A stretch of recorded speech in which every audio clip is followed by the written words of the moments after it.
기술 유출. 옛날에는 중국이 기술 유출의 본고장이라 불렸다면 최근에는 그들과 같은 핏줄인 베트남 또한 중국에 버금가는 어마어마한 기술 유출과 한국의 인재들을 모셔가기 위한 계획을 꾸미고 있습니다. 다른 글로벌 외국 기업들은 베트남에서 사업을 지속하기 위해 이러한 베트남의 모습을 알면서도 묵인하고 있었으나 한국 기업들은 이미 수많은 기업들과 기술 관련 소송에 휘말리며 이러한 기술 및 인재 유출 사건이 얼마나 위험한지 몸소 깨달았는데요. 이와 관련해서 과거 LG가 베트남의 삼성이라 불리우는 전기차 제조기업 빈페스트에게 LG 디스플레이의 기술을 무단으로 이용하여 소송을 걸었던 사건이 있었습니다. LG는 자사의 특허 기술을 빈페스트가 전기차 디스플레이 및 헤드램프에 불법적으로 사용한 행위로 특허 소송을 걸었고 이 소송이 현재까지 진행되고 있었습니다. 이와 더불어 LG는 베트남의 빈페스트가 자사의 디스플레이 관련 특허 12건을 침해하였다고 싱가포르 국제중재센터에 소송을 걸면서 이 기술들이 유출된 경로를 빈페스트 내부 직원의 폭로로 확인할 수 있었다고 내용을 보냈는데요. 하지만 빈페스트 관계자는 LG가 자신들의 전기차 판매를 의도적으로 방해하기 위해 말도 안 되는 내용으로 소송을 제기하였다며 이번 소송이 불합리하다고 호소하였고 특허 괴물이라는 별명이 붙은 한국 기업들이 베트남 기업들을 견제하기 위해 더러운 방법을 쓴다고 다소 언성 높은 발언으로 인해 논란이 되었었습니다. 그리고 최근 LG 디스플레이는 싱가포르 국제중재센터가 빈페스트에서 판매 중인 전기차 제품에 대해 LG 디스플레이 특허 12건을 침해한 것을 인정, 영구적 판매 금지 판결을 내렸다고 밝히면서 결국 LG가 소송에서 승기를 잡았다고 밝혔습니다. 또한 이번 중재 판결은 법적 책임을 확인하는 단계이고 이후 손해산정 단계에서 추가적인 손해배상금이 추가될 예정이다라고 말을 이었는데요. LG 디스플레이 관계자는 국가 안보의 최전선인 지적 재산 문제가 중국과 베트남에서 많이 남용되고 있다. 특허 침해가 확실한 제품에 대해서도 많은 기업들이 중국과 베트남에서 사업을 유지하기 위해 묵인되어 사용되고 있는 것은 매우 슬픈 일이라며 이번 빈페스트와의 접전을 통하여 많은 기업들이 자신들의 가치를 입증하였으면 좋겠다고 전했습니다. 현재 빈페스트는 미국과 캐나다를 포함한 서방 국가에서 연말 판매를 목적으로 수많은 금액을 마케팅과 영업 비용에 사용하며 열을 올리고 있는 상태인데 이번 판결로 특허 침해가 확인된 빈페스트 자동차들이 판매 금지가 되며 굉장히 큰 타격을 받게 된 것이죠. 아마 이들은 그동안 다른 글로벌 기업들이 특허 사용에 대해 아무런 조치를 취하지 않았으니 이러한 특허 침해를 지속적으로 해왔을 겁니다. 실제로 빈페스트의 모회사 빈그룹은 복수의 국내 헤드헌팅 업체를 통하여 삼성과 LG 같은 한국의 대기업 부장급 이상 기술직들에게 막대한 금액을 제시하며 이직을 권유한 사실이 드러나기도 하였습니다. 베트남 정부는 아예 이런 기술 유출을 전담하는 해커 집단을 만들어 비공식 국가기관으로 이용하며 많은 기업들의 자료에 손을 대우기도 하였습니다. 무엇보다도 베트남 정부가 재작년부터 베트남을 한국과 같은 첨단 기술 산업 국가로 전환하겠다고 밝히면서 이 첨단 산업 중 하나인 전기차 사업을 크게 밀어주기 시작했는데요. 빈그룹 또한 갑작스럽게 잘 영위하고 있던 가전과 스마트폰 사업을 정리하고 전기차에 올인하겠다고 밝히는 모습을 보여주며 사실상 베트남 정부가 빈그룹에게 그동안 얻어온 많은 기업들의 자료와 기술들을 전해주었을 가능성은 정황상 확실시되고 있는 상황이었습니다. 이번 소송건에 대해서 빈페스트 내부에서도 소송 책임 관련하여 굉장히 큰 혼란이 야기되고 있는 것으로 보입니다. 최근 기사에 따르면 빈페스트의 고위 임원직 4명이 잇따라 사임하면서 빈페스트 내부에서 이번 기술 유출 사건과 관련하여 꼬리 자르기를 위해 책임자들을 정리하고 있다는 뉴스가 보도되었는데요. 무엇보다도 이 사임한 4명 중 3명이 상품 개발과 첨단 기술 관련 부사장으로 이들은 과거 베트남 국가 사이버 보안센터에서 일을 했던 경력을 가지고 있어 베트남의 비밀 해킹 부대에서 이직한 이들이 아닌가 하는 정황이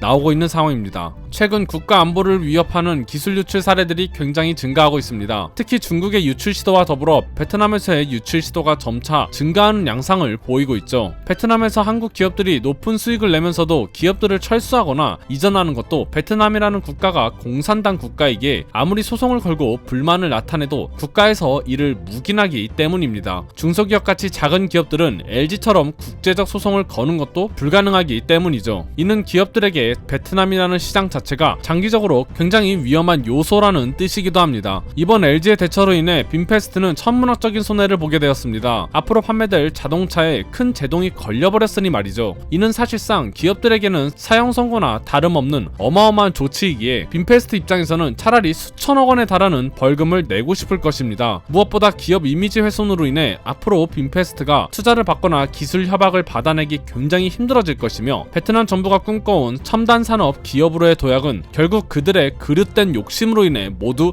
물거품이 돼버린 것이죠. 앞으로도 베트남에 대한 상세한 상황 전해드리겠습니다. 이상 국민투브였습니다. 오늘도 끝까지 시청, 고개 숙여 감사 인사드립니다.